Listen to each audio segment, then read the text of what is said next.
This is Nicholas Bell with IONCINEMA, here to review Summerland, the directorial debut of Jessica Swale, which will be available for streaming on July 31st, 2020, courtesy of IFC Films. It stars Gemma, Arterton, and Gugu and Mbatha-Raw. It's kind of a double period piece. It starts off in 1975 Kent, the Isle of Kent, with Penelope Wilton as Alice, a female author, and then immediately goes 30 years into the past and during World War II, when she plays the rebellious, headstrong woman who's the pariah. Everybody in Kent thinks she's a witch, which the evidence of all the boys are always destroying her property, which she complains to with the local headmaster, played by Courtenay, who just basically says boys will be boys. Out of nowhere, she receives an evacuee from London, a young boy named Frank, played by Lucas Bond. She tries to do everything she can to get to not have the boy stay at her house, but she slowly develops a bond with him. She learns his father was is a pilot. He may or may not be dead. His mother is still in London. She's waiting to also come to Kent as an evacuee.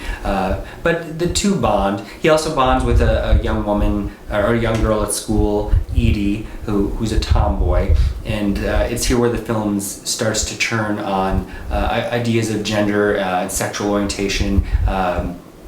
We learn that the reason Alice is not married is because she had a romance with the woman played by Gugu and Mbatha-Raw, who left her because she wanted children, and she was fine with the lesbian part of the romance. It's just that since Alice didn't want any children, that's not something that she could deny herself, so she went off and married a man.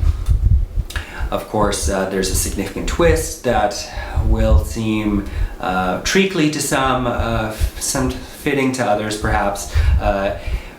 From a distance, it is a lovely story about resilience and staying true to oneself.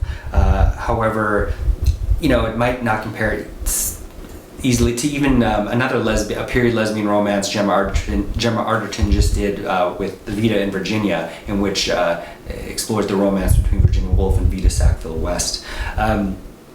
It's a nice enough film, but a little bit predictable and a little bit too well-rounded. Penelope Wilton, who you might know as the hen-picking wife of Bill Nighy in the Best Exotic Marigold Hotel films, really has little to do, as does Courtenay, even though it's always a joy to see him. Gemma Arterton kind of rises above the occasion of what I think this material could have otherwise been, but overall I would give the film 2.5 out of 5 stars. Thank you.